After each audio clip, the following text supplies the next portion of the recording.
AITA for cooking my boyfriend's family Chinese food instead of a Chinese food, eh? I was born in China, but my parents and I moved to the West when I was little, so I was raised mostly Westerner, but my parents still managed to teach me many Chinese traditions, including food, and I sometimes still cook what they cook. So, I have been with my boyfriend for about 3 years and he lives with me at my place. This Christmas, his family, mom, dad, sister, and nephew, came to visit him from his birth country, Spain, for the first time in years. I was excited because I never had a chance to meet them in person. They arrived a few days before Christmas. He went to pick them up at the airport while I was working, so when I came home they were already there. The meeting didn't go as well as I would wish because the little nephew, as soon as he saw me, started doing the eye-stretching thing. He was immediately reprimanded by his mom and grandparents, but the following days he made a lot of racist jokes in Spanish like, "What do you call someone who doesn't take a shower in Chinese? Shin shampoo, without shampoo," and he was barely reprimanded for that. Besides that, Christmas went great, and the next day we woke up very late. The nephew started saying that he wanted Chinese food for lunch, so my BF's parents asked me if I could make it. I said sure, I was glad to do it. I cooked something my parents would do in a special occasion like these and served the table in a very traditional way, with chopsticks and everything.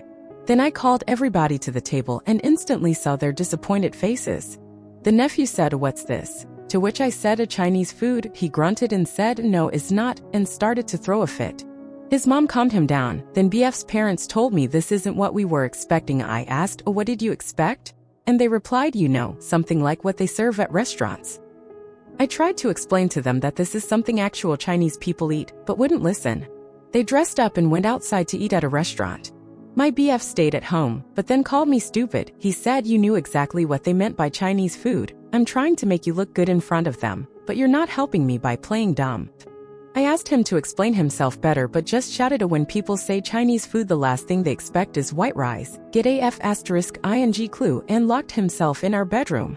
Since that incident, they started to speak to me as a toddler, over-explaining everything they asked me to do, and stopped correcting the nephew's racist behavior.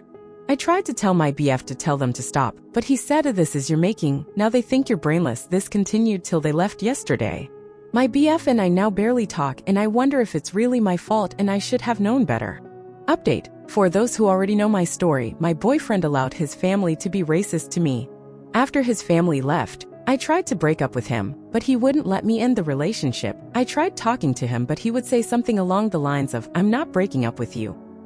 I talked to my family about it. They were furious at him and I had their support, especially my father. I'm so glad that they were by my side. I went to my place with my father to confront my boyfriend and break up once and for all.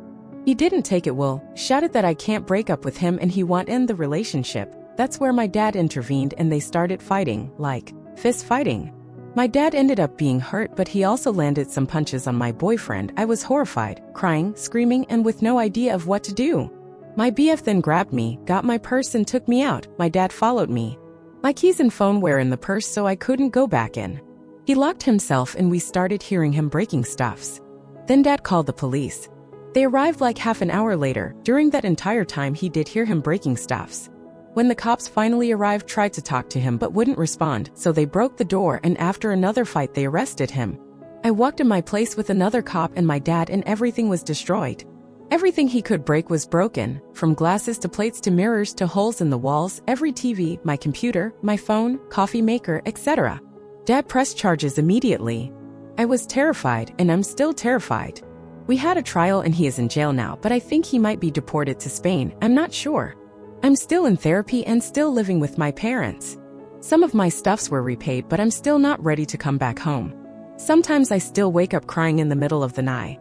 I don't know if I regret standing up for myself or if I will be able to trust people in the future. I might die alone without a husband or children and that makes me sad. I had suicidal thoughts, but I find things that make me want to stay alive. I don't know when will I feel good for real, but progress has been made. Oh, and my ex-BF's family are still trying to reach me to insult me and make me feel even worse for sending him to jail. I block them but always find yet another phone number to call me from or a temporary mail address. If you are reading this, thank you.